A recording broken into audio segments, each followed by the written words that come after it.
Heffa, you're late. Heffa, you're late. Heffa, you're late. Heffa. Boys, get up! We're late! Here, Mark, put this on. Make sure you wear those. Put this on, too. Where's my freaking coat? My boots! My boots! All right, y'all, come on. We gotta hurry up and go, because we already run. It's cold out here. Should've put on a bigger coat. Mom? What? Miss Jasmine! Well, alrighty, class, that is all I have for you today. Do not forget 11:59 today. Those work. Miss Jasmine! Girl, what's wrong with you? Holler my name like that. I don't have a life-work balance. I'm just so lost. Now you know all you had to do was come to class. But I didn't. It's hard. I got. You know it's a blizzard out here. Got me in this cold. Put some clothes on. Let's go to class. Ah! Whoop!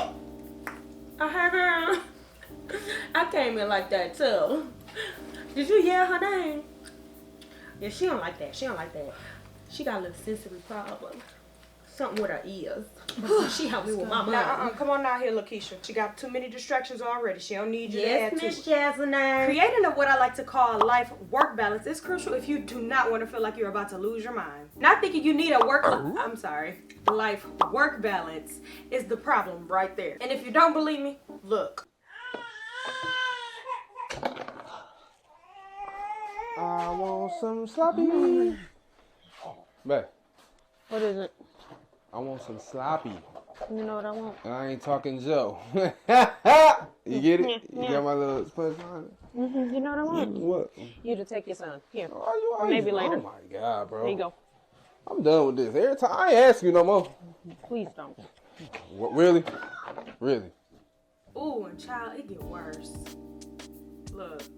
Mommy, can you give me some chocolate? Mom, can I have some Cheetos? Mom, can I have some Doritos? Mom, can I have some Doritos? Mom, can I have some Doritos? Mom, can I have some Doritos? Mom, can I have some Cheetos? Mom, can I have some goldfish? Mom, can I have some cookies? Mom, can I have some pizza? Hey! Stop it!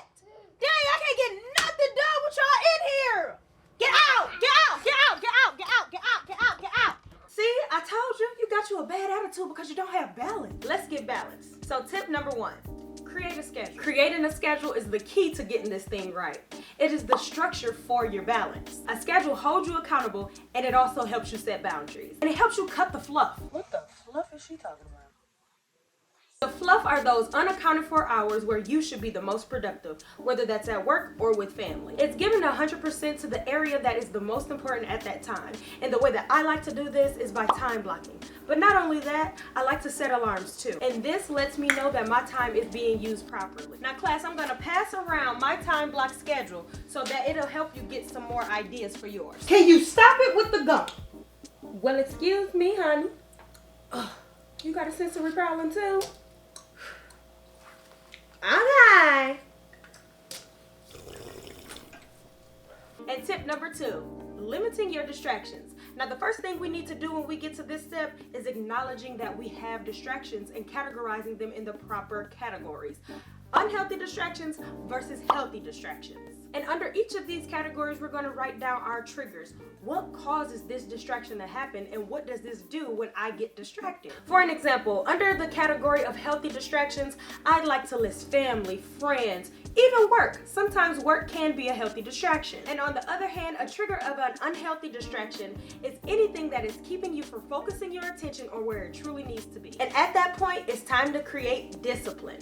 Being 100% there when you're there. Tip number 3, throw perfection out of the window, honey, because perfection just cannot be attained. At this time, we need to strive for excellence, not perfection. Just think about it like this. If you perfect one area of your life, you're gonna fall short in another. But excellence, my dear friend, haha, we definitely can achieve. We have to realize some days, we're just gonna have to make adjustments. Some days you're gonna have to do a little extra work at the office because the day just didn't pan out the way you thought it would. Or your family is just craving your attention because you've been working 12, 16-hour days and they're just like, look, we need you, we want you, we don't care about anything else. And right there is where communication comes in. Communicating with everyone involved helps you set those boundaries like we talked about in tip number 1. And for me, coming to the realization that I did not need to strive for perfection took so much weight off of my shoulders. And it also helps me show my kids that your best does not have to look like perfection. Your best may not be your neighbor's best. Just know that if you gave 100% of you, that is all you needed to do. Our final tip is to protect the asset. And baby, you are the asset. And don't forget. If you don't know, now you do. Self-care is the best care, but I would like to challenge you into thinking about some soul care as well. Now, while you're scheduling your life like a little control freak, good for you, good for you. Don't forget to schedule some personal time for yourself. Whether it's things like doing a daily devotional where you're reading your scripture, seeking and talking to God, praise and worship, or even journaling, meditating, working out, planning your meals for the week, or even if it's just some quiet time just for you to rest and reset that mind of yours. You must do this to stay fruitful. Now, I'm not gonna go full Bible scholar on you. That's for another video. However, in Genesis 9:1, God says to be fruitful and multiply. And contrary to popular belief, he was not just talking about making babies, but being fruitful within. How can we expect to bear fruit if our well is running dry? Now I got a little homework for you. I need you to ask yourself these 3 questions. Where am I trying to go? Who am I trying to become? And what are the changes I need to make to get there? Just seeing where you're trying to go can help you recognize where you currently are. Woo! Now that I done talked your little ear off, honey, I hope this video was super helpful in helping you create your new life-work balance. It is the season of Operation Restoration, and it is time that we fix our broken pieces together by reclaiming and redefining this thing we call life. And the way we're going to be doing that is by living like no one is now, so we can live like no one can later. Let me know in the comments below, what is the thing that is keeping you the most stuck in this life-work balance that we're all trying to have? Is it the distractions? Is it creating a schedule? Is it setting boundaries? Or is your main thing just trying to reach perfection? Or something entirely different that I spoke about in today's class? Whatever it is, make sure you hit that subscribe button and join the family so we can help each other get better together.